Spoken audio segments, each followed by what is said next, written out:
पहिल्यांदा 22 लाखाला मागितला. होय. बघा दादाचा विषय कसा आहे. 22 लाखाला मागितला, दादा म्हणलं 25 लाख आल्यावर द्यायचा. 25 लाखाला मागितला, दादा म्हणलं 30 लाखाला मागितल्यावर द्यायचा. परत 30 लाखाला मागितलं, दादा म्हणलं 35 लाखाला मागितल्यावर द्यायचा. 35 लाखाला मागितलं, दादा म्हणलं 40च्या वर आला तर द्यायचा.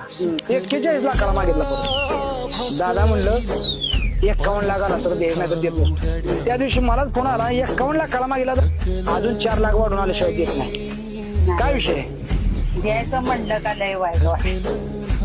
लाथा मारते का? नाही मार द्यायचं म्हणलं तुम्हाला पण द्यायचं नाही का? लय लय वाईट वाटत. एखाद्या मुलापेक्षा त्याच्यावर म्हणजे जास्त आहे का त्यामुळे लय वाईट वाटत. नाही पण 55 लाखाला मागितलं, 3 पोरं घरात येतो, घरचं म्हणजे घरची पण परिस्थिती हालाकीची आहे. 55 लाख रुपये घेऊन तुम्ही एखादा बंगला बांधू शकता. मी बंगला वाजू शकतो.